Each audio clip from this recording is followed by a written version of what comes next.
Enjoy 1% merchant commission when you accept Lanka Pay cards. Contact these banks today.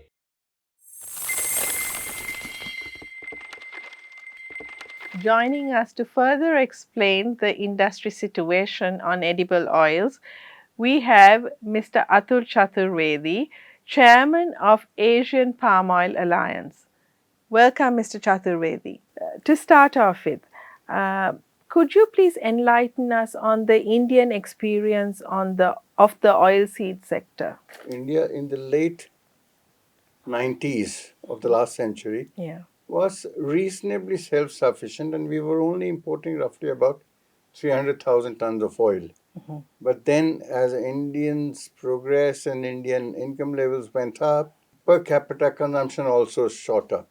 Now you have a scenario where India is importing close to about 16 million tons. And I repeat, 16 million tons.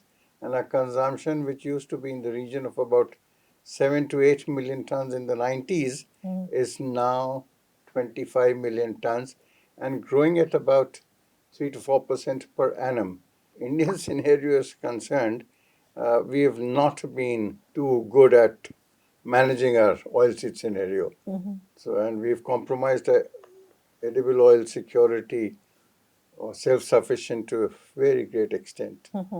That should be a learning experience for Sri Lanka as well, because Sri Lanka also, I understand, is now almost something like 70 to 75% of its consumption is import driven.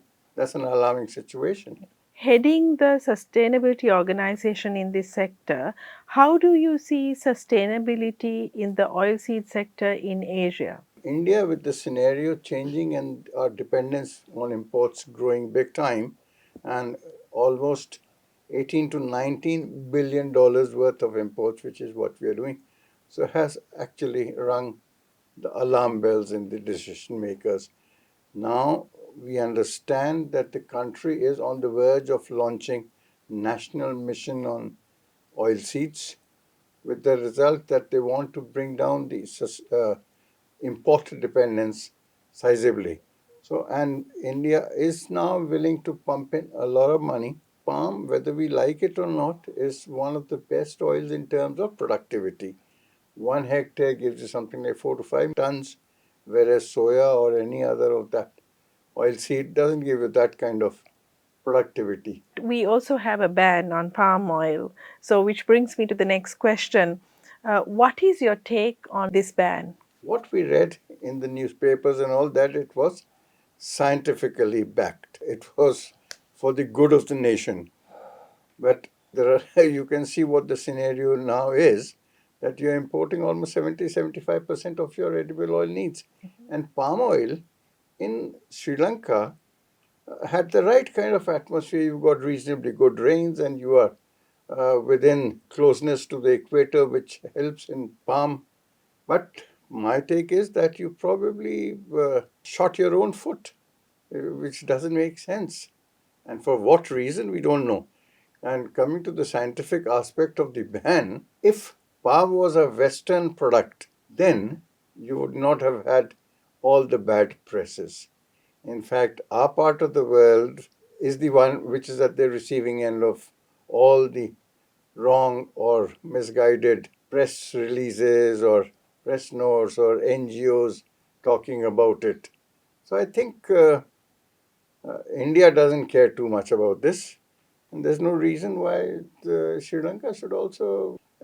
Asian Palm Oil Alliance, of which I happen to be the chairman, was actually formed, was to help debunking the myths around all the problems of palm. When you say it like that, let me just put forward this to you. Palm oil is said to be a major driver of deforestation. I think that was also one of the reasons this ban came about in Sri Lanka. What is your take on this? A few years back, I was actually in a seminar. I said when I was flying into Kuala Lumpur, it was green all over. And before that, a few months back, I was actually flying into Argentina and Brazil as well. There were practically no trees. Brazil is supposed to be the home for rainforests and whatnot. Amazonian belt, where the soya cultivation is taking place, it's all deforested. This part of the world, it's blown out of proportion. And I think Sri Lanka, there's no reason why they should be banning it. Some problems may have been there, but that doesn't mean it's an endemic thing. Banning it, then you might end up in a situation where edible oil prices would go through the roof. Mr. Chaturvedi, thank you very much for those insights and enlightening us on the ground situation and the real picture. Thank you very much for joining us. Thank you very much for having me on your show. Thank you.